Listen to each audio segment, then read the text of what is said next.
You're listening to The Purple Mystic, a podcast for the modern witch, with your host, Natalie Sedgwick.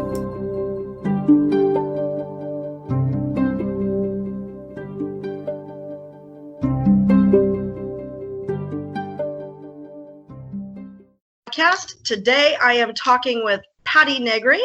Many of you may know Patti from Zach Bagans' Ghost Adventures, but I hate to tell you, she's been around a whole lot longer than that. Patti, I do believe that you are the president of the American Federation of Psychics. Is that correct? Yes, I am. Yes, American Federation of Certified Psychics and Mediums. So I must say we're on a wee bit of a hiatus right now because our founder is older, a lot older. I think he's 120, literally. Health, so we're a little bit slowed down. But yeah, he started this, I don't know, was it 2010 or 12? I remember getting a phone call from somebody saying, "Oh, we're doing an article like on there are 10 best psychics." I'm like, "Great. Well, why are you calling me?" I'm not. Call Don Edwards. They go, "No, we don't mean the most famous or the most rich or most anything like that. Just the ones that we think by reputation and by." I'm like, okay. So it was a lovely article, and they did it on 10 different people. And the publisher, who's a beautiful man, Maximilian de Lafayette, he's actually a linguist and a lawyer. He speaks 21 languages, most of ancient languages like ancient Sumerian, so he could talk Anunnaki. He's big in the ET world. And he's this brilliant man. He's become a mentor. He's like, oh my God. And he fell in love with these 10 different psychics from, again, none of us were the famous ones. He goes, if anybody needs a professional organization, it's you guys. Lawyers have them, doctors have them, waitresses have them, actors have them, bus drivers have them. But if anybody needs something for quality control, because it's true, because for credibility. One of us, one of you, one of me, there's a million scam artists. There's a million people just out for your money, not out to help you. Everybody's got a demon curse. You've got the curse on, So he came up with this really rigid testing thing. He tested me, and now but it's beautiful. And so they check backgrounds that you've never gotten in trouble for things. Do the weird upsells and all that stuff. But sadly, again, over a year now, we're just, I just calling it a hiatus because that's actually where I first heard of you. It wasn't even through the TV. I was interested in finding an organization for credibility because I was fearful from a lot of the scam artists that are out there. Because, my husband is one of those, he does not believe in any of it. Period. So this is an area where we argue quite a bit because I'm like, everybody has the ability to be psychic. Some people, it's more open to it naturally, and other people work to develop it, but it can be done, and it's a real thing. And he's just like, no, it's not. No, it's not. No, it's not. No, it's not. Yet, I will tell you, Patti, he is the single most intuitive person I know. I'm serious. He used to do my scheduling, and I would have a client that would like cancel and reschedule, and I'd be like, woohoo, I'm going to have 10 minutes to go to the store. He would call me, where are you? And I'm like, I'm out with visits. And he goes, no, you're not. I'm like, how do you know this? I thought he had a tracker on my phone, on my car. I checked everything, nothing. I mean, he just knows.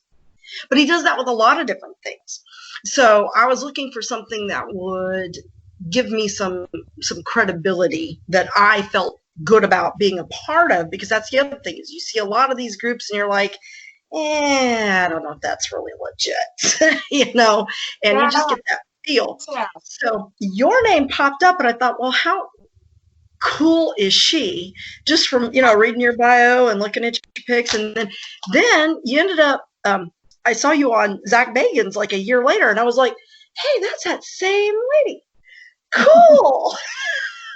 And then he ended up coming to Miracles of Joy, and I was just like, yeah. At that point, I'm like fangirling, going, I'm coming back to Miracles of Joy. I'm doing my own weekend there. I'm doing a thing with Joy Tuesday night, just an online thing. Yeah, I was gonna say, weren't you guys supposed to come out this month anyway for that, and then they Yeah, end up moving it to online? everything's canceled, everything's pushed back. So we're not going to do our group thing where like the 5 or 6 of us come out. We're not going to do it till next year because everything from the first part. But I'm going to come out and just do a Patti kind of witchy weekend. That would be Teach 2 or 3 great. classes. Yes, yes. So That would be great because I love your little signs back there, witch and famous. The audience can't see that, but I can. I usually cleaned out my office so I could actually talk to people here now. It was this last fall. I was just so busy and I was traveling so much. I one day walked in my office and I went, oh, it looks like a hoarder's office. Things were stacked up on the desk and my travel stuff. And I went, oh. Yeah, Harold just redid mine for me. I had a big table because he has a TV for me so that if I have to be there for a good part of the day, I have something to occupy my mind. And he took that out and put a smaller table in and put Lucille, my crystal ball, on the table for me on a little black mat, and he rearranged everything and, was moving things around to make it more aesthetically pleasing. And it did actually. I mean, it opened the whole room out, but he put up all my credentials ministry, my Reiki certifications and all of that. And so, I was like, oh, you do love me.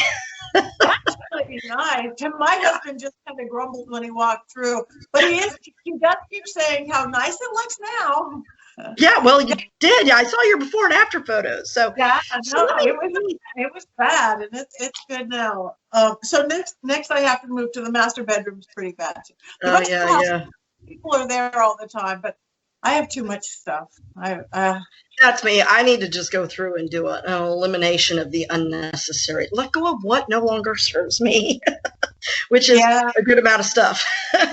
Yeah. But I'm sentimental, so. Now, I have to ask you about something else I read about you once. I read that you danced with Gregory Hines. I did. Oh, my God. I'm a tapper. I'm a dancer from childhood up. And I've taken every kind of dance, but I'm not that good at ballet. I've always did jazz or tap. But my tap is brilliant, even though it wasn't a movie. So I was cast in a movie, God, a long time ago, called Arms for Peace with Chevy Chase, Gregory Hines. They were 2 stars, a bunch of different people. It was directed by William Friedkin, who's a big famous director. And I had like 2 or 3 lines, no big deal. And I was dancing. And I remember trying out for it. I don't even think I knew Gregory Hines was in it. And I got the part. And they had a different choreographer for whatever reasons. And Gregory Hines, I'm like, this is Gregory Hines. And he's like, I'm Gregory Hines, in a nice way, not in an ego way. He goes, right. How about if I choreograph this? And I do. It's like, so I was like, please. My idol since my whole life. I danced. Yes. So, there's not that much into the move. It's there. I'm doing my thing. Not even tap, but I've got all the pictures from the studio of me with him. And what's so funny, the director, William Friedkin, was Chevy Chase. He was having a baby at the time. William Friedkin was kind of a crazy man, but good. But he didn't understand what professional dancers, when you're learning something, you literally are kind of phoning it in. It's called marking it. You don't want to put everything into your 28 times practicing something. You're going to step left, step right, arm, whatever you're doing, and you're just kind of marking. It's called marking it. So I think William Friedkin was watching me from the camera, like thinking, oh, she's not very good. And then we went to film and I danced. I didn't just go step. And he's like, oh, you are good. Oh, you do know what you're doing. I've never done a dance movie before, have you? I mean, it wasn't even a dance movie. This was just one scene. So but did he cast you in any other parts after that? No, he didn't. Bummer. But you got to dance with Gregory Hines. That is an exclusive club. I read that and I was like, oh, girl's holding out on me. She didn't say anything about that. Oh yeah, that was the highlight. And I actually, in my redo of The Office, I just ordered some frames and I'm going to put up a couple of those pictures. Oh, you will have to post pictures of that. Yeah, I post pictures of that. I was like, oh.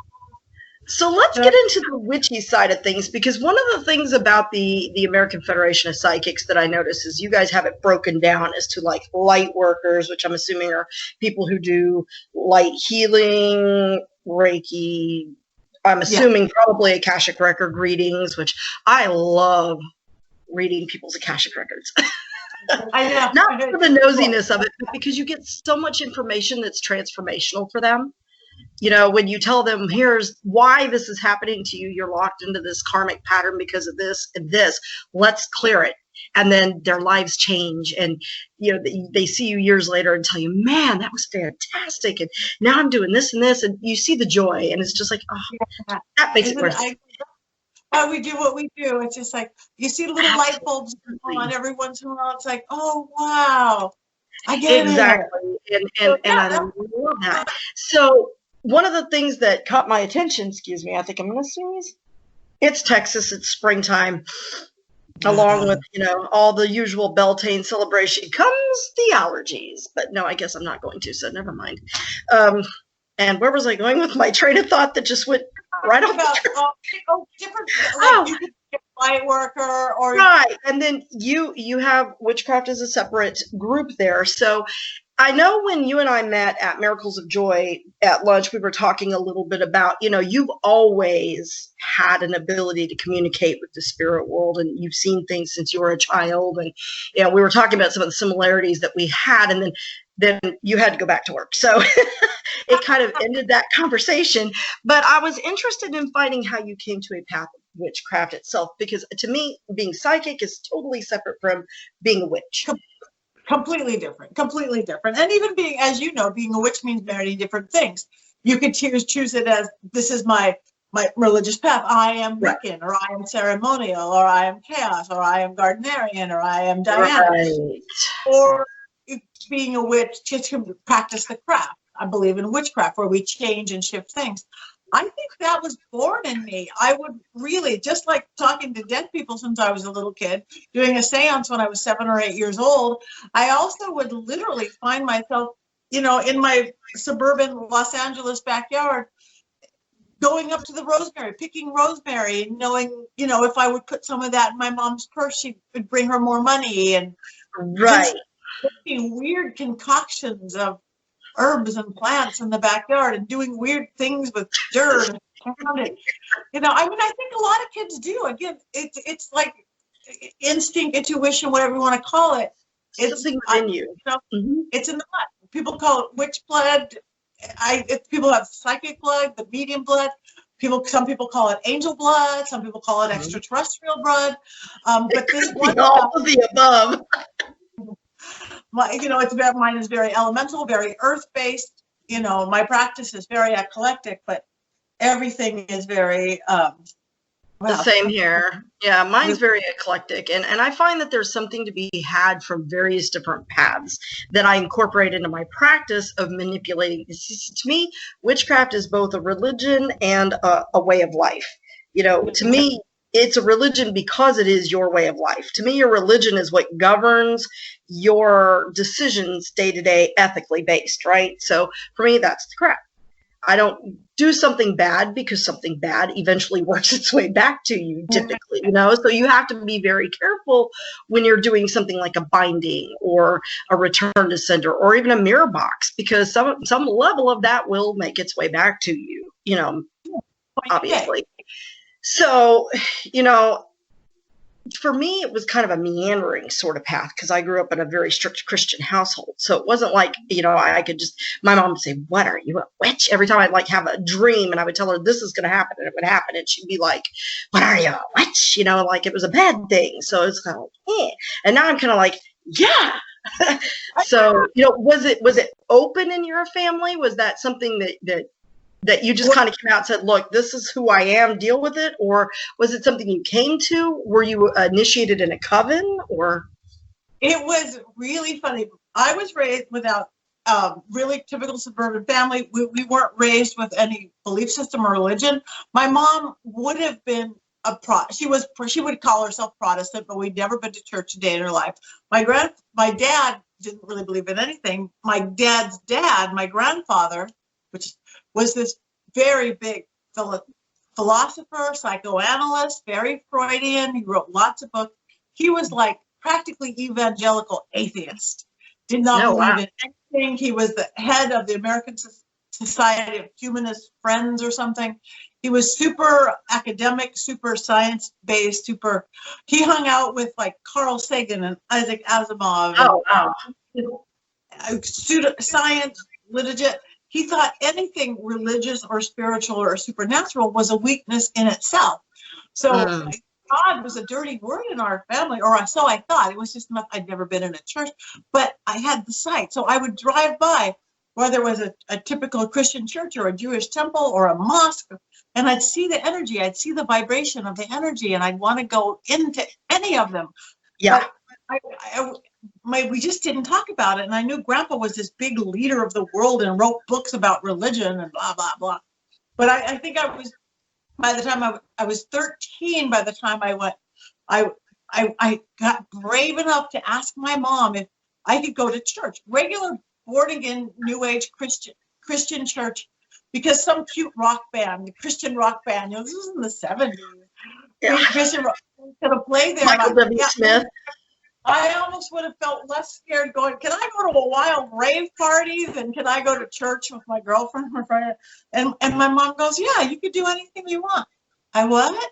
You can do anything you want. I go, I can't. So thus began a seeker. So I went to all this Christian path and the born again Jesus people of those late 70s. And it was fun. And I felt the spirit. But there was just something that missing something, wasn't it? I just didn't quite click. I wanted to, not somebody else telling me to forgive it or not. And so I tried Buddhism. I even tried some Judaism, which is part of my roots on my dad's side. He had religion. Skittled around. I guess in the 80s, the New Age thing, and Shirley MacLaine came along, and I'm like, oh, I like that. Oh, yeah, but that was a little crystally New Age, though I do work with crystals. It was a little squeaky, white, fluffy, chiffony. And then I became upon the pagan path. I think it was in Long Beach Women's Spirit, which is a group here in LA, and it was this beautiful group of, not all women, but it was that. And I discovered the pagan path, and I think they're a pretty eclectic group. And from that, we started a coven. We started a very eclectic circle. We were together for years and years and years and years till everybody kind of literally moved away, went their separate ways. And then even once I discovered the pagan path, I'm still a seeker. It's like, I'm going to go this way. Oh, no, they're too this for me. No, that's too that. Traditional British craft, I like that, but it's earth-based. It's not element-based. I'm elemental. I like parts of, this. So I still can't pick one. Right. Well, see, and that's kind of the issue I had with the traditional Gardnerian is I grew up being raised in Church of Christ, and I'm here in the Bible Belt, Texas. So, when I hit my 40s, my mother-in-law, who was very devoutly Catholic, and I spent 20 years as a diehard Catholic, man, I was studying to become an apologist for the Catholic Church. And that's what really turned me away from it altogether, because growing up in the Church of Christ, there was always a little something missing. I felt what my mom was, like all the fire and all the passion and the spiritualism of it, but there was something about it that just didn't click right. And so when I went to the Catholic Church, they were able to answer a lot more of the questions I had growing up, because I got in trouble for asking questions growing up. And that kind of turned me away from it more, because I wasn't, my mom's like, stop being a smart ass. Well, I wasn't trying to be a smart ass. I was trying to ask a legitimate question I wanted an answer to. But I realize now it's because she couldn't answer me. So, it was when my mother-in-law had passed away, and I was dissatisfied with a lot of what I saw going on in the Catholic Church. And I reconnected with my cousin, who has been practicing for 30 years.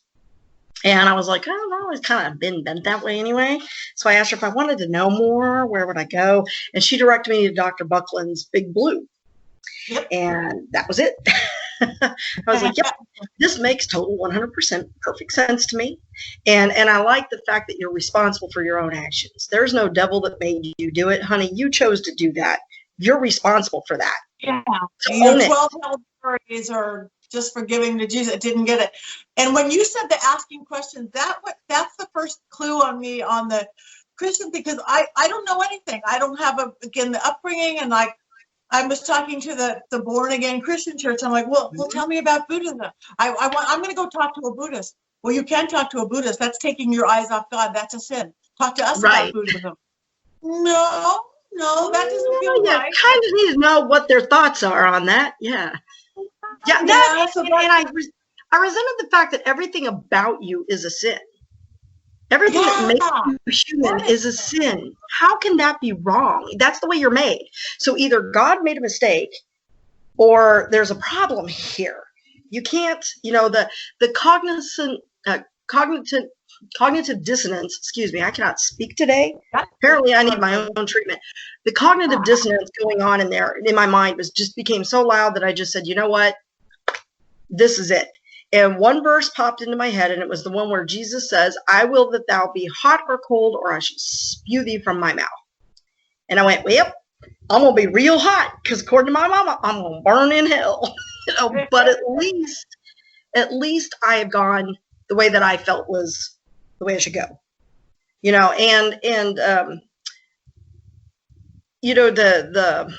I forgot where I was going with that train of thought too. See, it keeps derailing on me because it's this whole COVID thing. But you were saying about how you couldn't learn about the other faiths, and that was something that my mom had too. She was very much against our going to church with any of our friends, especially Catholic. Those are evil, idol worshiping Satan lovers. Might as well march themselves to hell right now because that's where they're going. So when the Gardenarian, that's what you were saying. You were talking about the Gardenarian. That to me just smacked so much of the dogma I felt I'd just gotten away from. Yeah. That's been my issue with all of the Wiccan practices and why I've stayed largely away from a coven. The fact I just don't gel well with a whole lots of people. I get along well with people on an individual basis, but you get a group of people and I'm always the one sitting out here on the outside, and I don't like that. So I didn't want to go back into what I'd just gotten out of. Right. No. That's why I go to and participate in a lot of public rituals, and I'm very loose because again, we're humans, and all this weird politics comes in. You get a group together and it gets political, not political, but it's. No, you get the politics of the group, all the little cattiness and the infighting and no, thank you. I can do without that. Yeah, I agree with you. So again, I've met great people. It was so funny though, because now I read my grandfather's books, and he's Mr. Big Atheist, science-minded. But I read his books now, and it's like, oh, you're just using different words. Philosophy is the same. You just use different words. You use very science words, because that's what I look at any of the religions though. And if you find the true line underneath, there is those common denominators, and it goes down to energy. That's why I say everything is energy. So I don't care. Absolutely. Well, and Einstein says the same thing, and he was a genius.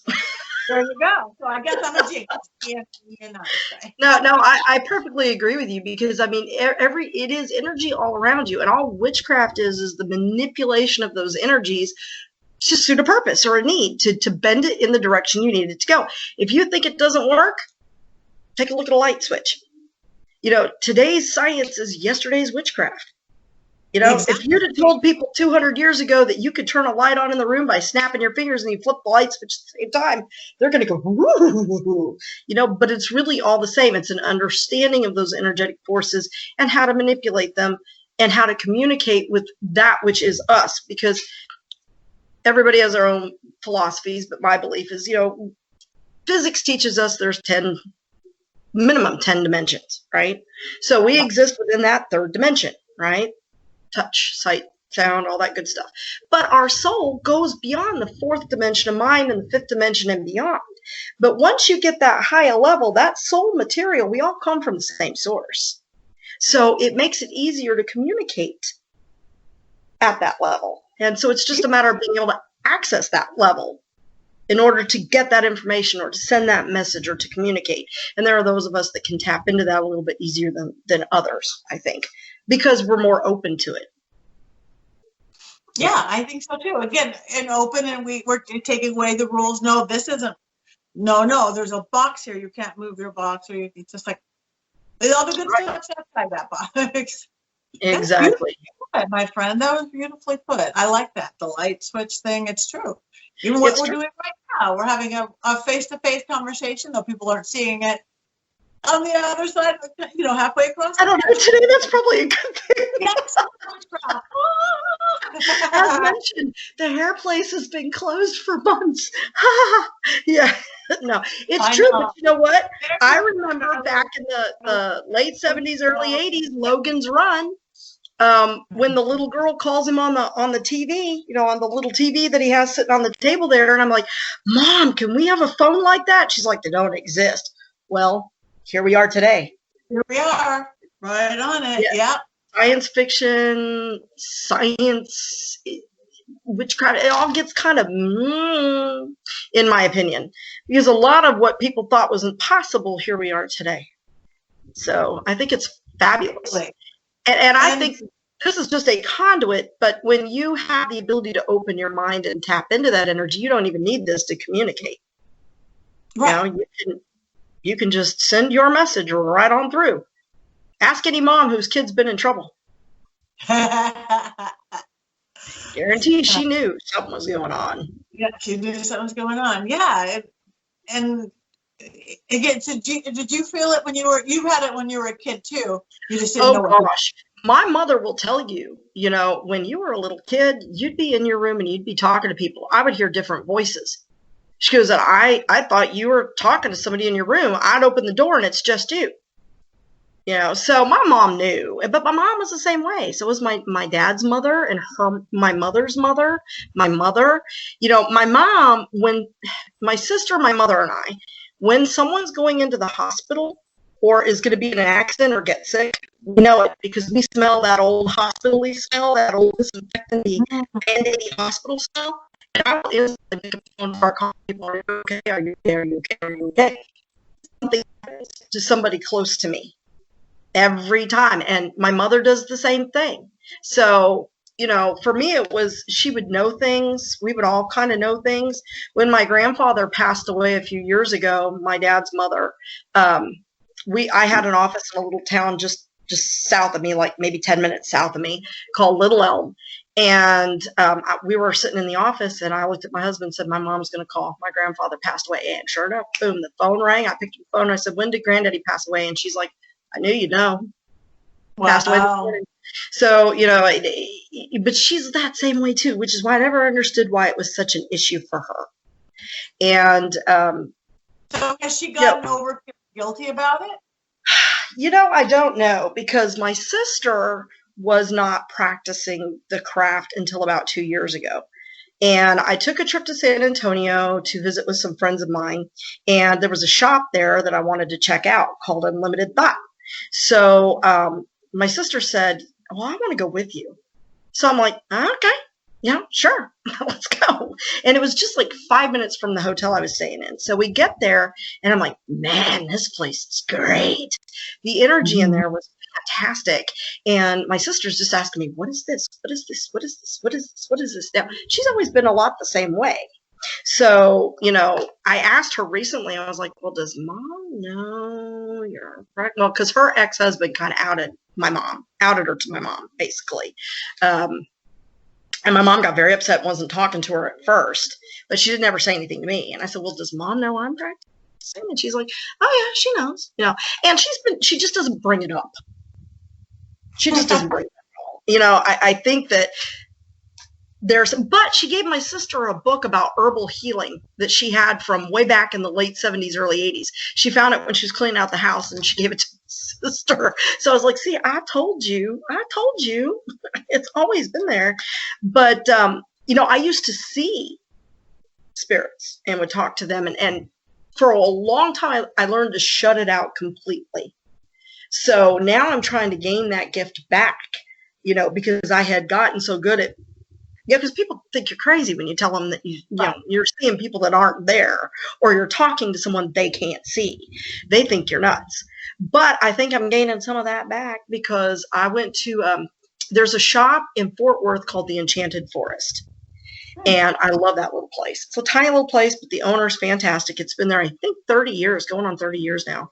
And a friend of mine who's kind of big on the YouTube thing, She and a friend of ours from Oklahoma went with me to the shop, and then we went to the cafe across the street, which was fabulous. And I'm looking around, and I'm seeing this old man sitting at a table for two against the wall, and he's kind of like at an angle. So like I'm sitting here, Tequila and Bex are here, and he's back here, kind of back to my back right shoulder. For the listeners, I just realized you can see me, but the listeners can't. And over there, I got it. there's somebody sitting across from the old man. Now the old man's the only one eating, and the other person's just sitting there, and they're not talking. And I'm like, So I was like, that's odd. You know, and nobody else even seems to notice that the guy, like the waitress comes over, gives the old man coffee, doesn't pay any attention to the guy sitting across the table from him. So I went, I wonder. Well, then I noticed that Bex is staring across the way. And then Tequila starts to look across the way. And I'm looking at the two of them, and I'm kind of looking back, and I'm just kind of going, And so Bex goes, do you think the old man knows he's there? And Tequila's like, I was wondering the same thing. And then, you know, as I look back, the old man looks up and smiles at the person across from him. And we all went, yeah, he sees him. Wow, that's good. You guys that's awesome. He knows he's there, you know, so don't know who he was. Don't know what his relationship was to the old gentleman, but, you know, I was like, it's coming back. What do you know? But yeah, it did. And it freaked my mom out, which so I shut it out for a really long time. But what about you? How did you open up to that? Because you told me you had a lot of similar experiences when you were young growing up. Yeah. And I had a period of time when I wanted to shut it down too, those post-teen years, and you just want to be normal like everybody else. Or again, when I wanted to do the religion thing and I don't want to see this stuff. Before I learned to control stuff, did you ever have trouble just staying in your body? I would just all the time. Now I didn't have as much of that problem, but I did. I actually learned, somebody told me, goes, wear a hat, it keeps your spirit in. Okay, so I walked around. Did it work? It actually did. It's so funny. It actually did. I bet you I haven't done it lately because I can kind of I figured out the light switch. Well, my friend Matt Oren uses a ring. He has a ring, and when he doesn't want to hear people, he puts the ring on and he tells himself, I am not reading people. When he goes to do a reading for someone, he takes the ring off before he starts the reading. You know, it's kind of his little, and he teaches you he has a book that just came out, and he teaches you how to do that, how to create that kind of switch for yourself. Because see, for me, it was people would just come and talk to you. They would approach you, you know, because they know you can see them. So, you know, at night when you're trying to sleep, you know, or you're at a sleepover with a friend and you're telling people, stop, leave me alone. And your friends are like, who are you talking to? You know, but they just won't get out of your face.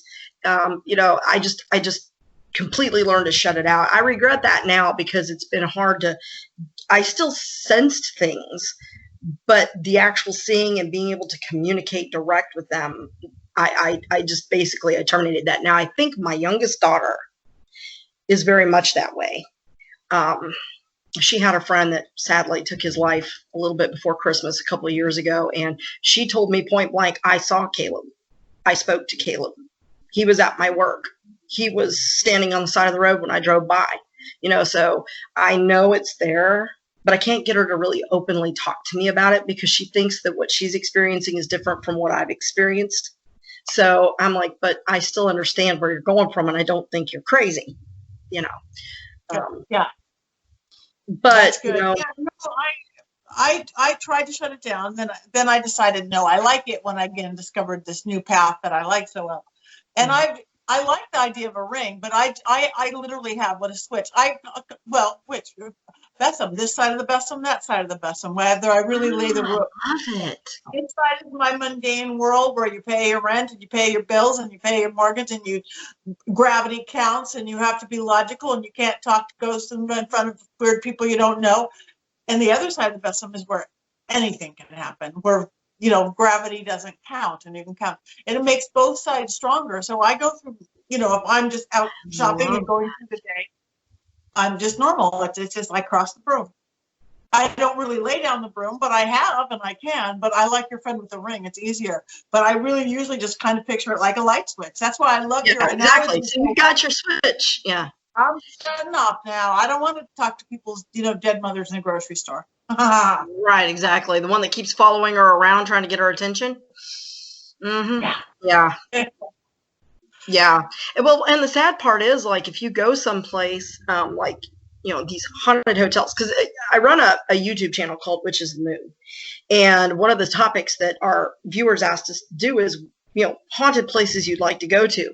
And one of our hosts, Dia, she's so funny. She goes, none. When I'm on vacation, I don't want to talk to people. Because when they know you can see them, they come for you. They want your attention because you're the only person that can see them. She goes, so for me, the answer is none. I was like, she has a point there, because there's nothing more unnerving than waking up and somebody standing at the foot of the bed and you got no idea who it is, yet. I'm sure you'll find out by the end of the night, but it does make it more fun when you're more open to that, because these places that say, well, if you can sleep in this room all night, you can sleep there for free. I'm on for that challenge. Yeah. When you're on. Yeah. There's a few places I really want to go that I haven't been yet, like Myrtle's Plantation and a few others that I've just so drawn to. But I've had a few, and we were filming a really cool, a good, scary haunted room. Because one thing I do about living in Hollywood is we have happy ghosts. It's one thing to go to the old insane asylum or the serial killer and all the bad ghosts are. The ghosts that hang out at the Hollywood Roosevelt, the American Legion, and they hang out there because they had a good time in life. And I was in the Montgomery Clift room, who was an old movie star who lived at the Hollywood Roosevelt for 3 months while he was filming From Here to Eternity. And it was just the best experience. Good movie. Yeah. And he what they used to complain, because Roosevelt was this glamour Hollywood place built in like 1929. All the stars stayed there. And he lived there for 3 months while he was filming, and he had to play a trumpet in the movie, I guess. So he would practice playing the trumpet, and it's a little tiny hotel room, and the guests would complain and things. So when I first showed up, there was this other spirit there, and it didn't look real Hollywood, and he was older, and he was kind of like, not in literal words, but who are you? I was like, well, who are you? Well, I'm like, well, I'm Patti. I'm Patti. Here, we're kind of filming this thing, but the crew's going away. They're just leaving. Who are you? Well, I'm Monty's attaché. I'm Monty's confidant. I'm Monty's assistant. And I'm looking at it, oh, you can say that now. Oh, yeah, it's okay to say that today. You could say that. And I didn't know anything that Montgomery Clift was gay or bi or whatever, because I don't look stuff up before I go. I don't that's me. I don't like to know anything about where I'm going, I don't want to. So I had no idea that he was, but it was so cute. But I brought a trumpet with me because that's what he played. I didn't want to play it a lot because I didn't want the other, tenants to go, oh my gosh. But I really wanted to I slept with the trumpet in the Hollywood Roosevelt. But the second I blew it, it was so funny. I felt like they slipped me a Mickey. They knocked me out. I went out. I had all this stuff planned. I was going to do stuff. I was knocked out. And my dream life was crazy, though that didn't help the filming. But come the morning, I really crossed time and space. I was getting up. It's a little hotel room for $500 a night. And it was a bathroom there wasn't even room to lay down your toothbrush. It was just so tiny. And I'm brushing my teeth and I'm like, oh, hurry up, brush your teeth. I already brushed my teeth. No, I didn't already brush my teeth. I was like going back. No, I wasn't channeling him, but I was going back and forth in time, this 50 whatever years. In the shower, like, I got to hurry with the quick. I already did this. No, I felt his frustration of living there for 3 months. It was a trip of that experience. It's like time and space crossing. Just kind of collapsed in on each other, huh? So, and again, you're right. People, they could see you. It's like we have an open sign on, open. That's right. So I really liked that idea of, okay, now I don't see you, now I do, now I don't, now I do. And the funny thing is, I was wearing a ring on this finger that had a moonstone in it that my grandmother had given me years ago, and the stone fell out. When I decided that was going to be my trigger, the stone fell out. I was like, And of course, all this is going down, so I can't go down to the rock barrel and get a new stone to put in it. That's not happening. So I was like, fudge nickels. I guess it was supposed to be that stone for whatever reason. It's supposed to be that ring for whatever reason. So yeah, I still have the setting. I don't know if I'm gonna. It was real thin, kind of oval shape, so I don't know if I'll be able to find something that'll mount in there. But I was going to try once all this is over. Hopefully, the rock barrel will still be in business, and I can go and find out. But so that brings me to another thing. So as you move through life, how did you get into, you talked a little bit about the American Federation of Psychics and that kind of thing. And I know you probably started getting a little bit more people who knew your name from that. How did you get into, did you grow up in Hollywood or did you move to Hollywood? How did you get into the whole Hollywood aspect of it? I'm a Hollywood girl. I didn't grow up in Hollywood, but in Los Angeles. I was a model, actually. I was a teen model. When many decades and decades ago, I worked for Teen Magazine. I modeled for Teen Magazine. I was in Miss Teen America, like contest pageant girl. But I was shy. I was kind of crazy shy. And that's when I was shutting down this other side of myself. And so I was an actor. I studied acting and I went into that. Whole modeling was boring. So I went into acting. Then I took a left turn because I like to take left turns. I was like, I'm tired of modeling. I want to be a nurse. So I spent a few years working in a hospital and doing, but that wasn't it. When you're tap dancing on bedpans, dreaming of playing. And I'm sure for someone such as yourself, working in a hospital is loads of fun. Yes. But no, so I had my magical world. I had my belief system, my coven at the time, but I kept it very separate because at the ripe old age of 30, when I was too old for Hollywood, or so I thought, because again, I worked on being the pretty girl. I was a lava girl on Fantasy Island. I was, Really? I love that show. Yeah. Oh my God. Look in the background. I would drink the champagne on the little thing and you're running around in little bikinis and sarongs. Yeah. I'm going to have to go back and watch that again now and go, I know her. So anyway, so by 30, I was too old for Hollywood. So I'm like, I'm over the hill. Well, I still like doing what I do. So I started my own production company. I was doing live. I had a sketch and improv background. I had, again, my spiritual life was completely separate. And then my production company was really corporate. I started doing live big song and dance extravaganzas for teaching motivation. I was teaching HR skills to whoever, Microsoft ethics to oilmen, or murder mysteries or scavenger hunts. I specialized in interactive, but it was so corporate. They can't know that I'm some goofy person who wears cloaks and dances around bonfires, talking to goddess deity. So I kept it so separate. But in 2008, I think, again, two very corporate or theatrical world and which psychic medium. 2008, I think, somebody who knew me and knew my seances and knew what I did, and the corporate market crashed. So it was a corporate entertainment, which I did, became a dirty word because all those big old dudes were, paying $50,000 for hookers and calling it corporate entertainment. The stock market fell, and nobody's like, our company's breaking. We can't pay to have a big song and dance extravaganza or a scavenger hunt across the Greek islands or whatever we were doing. So my business started tanking. At the same time, reality television was moving up. I remember a friend asked me, he's going, we're doing the show called, we need somebody who's legit and who knows how to do a seance, to do a seance on a show. It's a CMT, a country music television show called Mobile Home Disaster. Please, will you do it? And I'm thinking, well, who in the world, who's going to watch a CMT and a show called Mobile Home Disaster? Nobody. Sure, I'll do it. Right, exactly.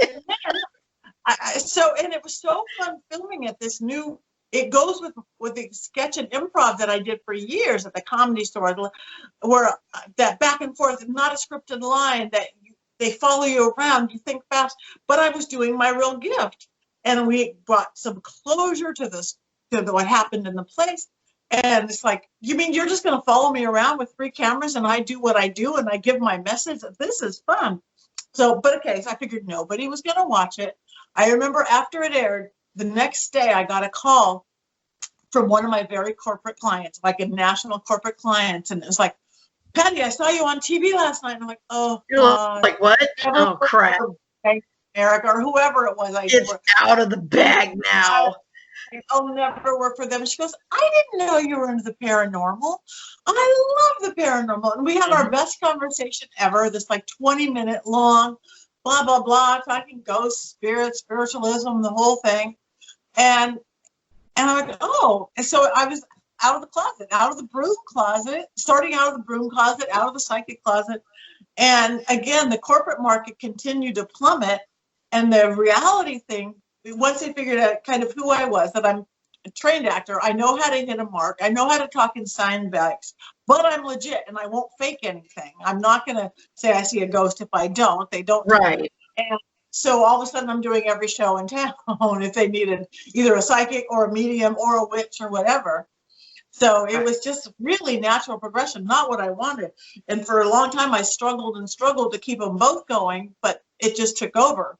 It just did a complete cross. And I still have my production company. You can go find my website, but I did one little thing last year. I have actors I can pull in if I need something, but this is my passion. And this, even though then I was teaching people how to motivate and be happy in the workplace, now I'm teaching from a deeper, more spiritual level. Right. And for somebody who's taken one of your classes, let me tell you, I don't have Dre with me.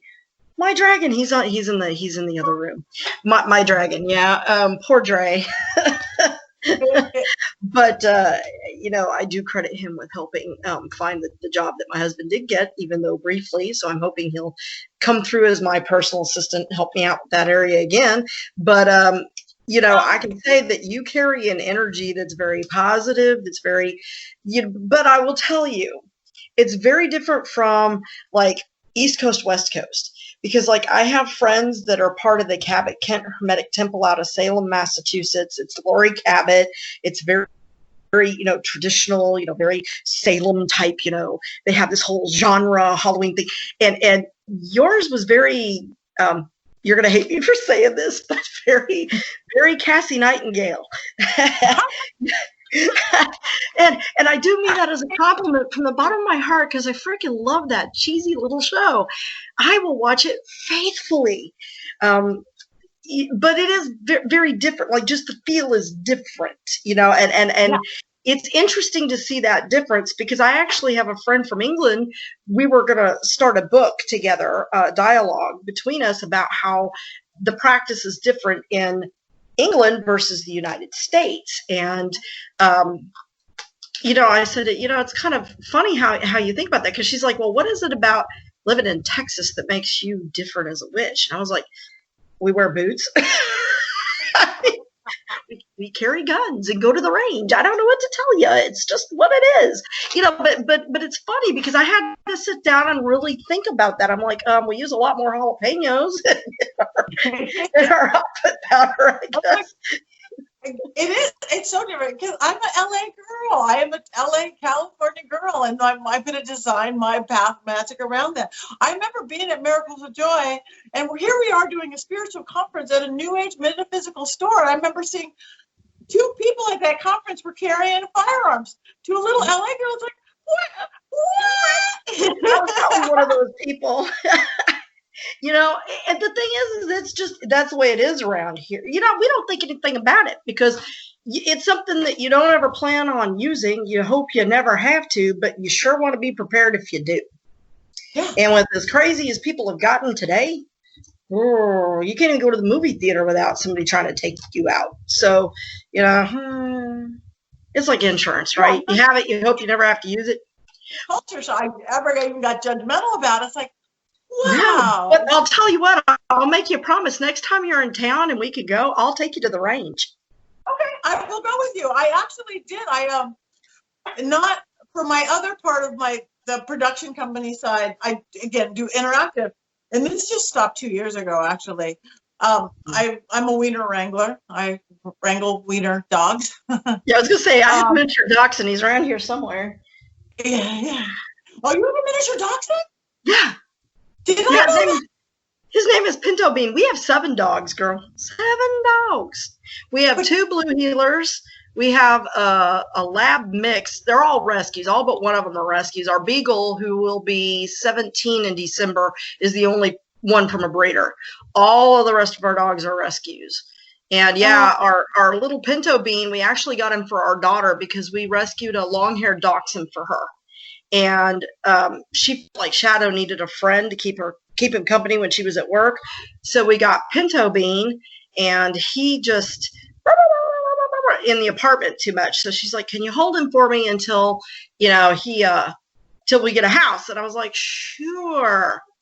And then, no, ma'am. Sorry, my daughter's like, "Well, what have y'all just up here?" No, ma'am. See, I told you. Girl needs a mentor.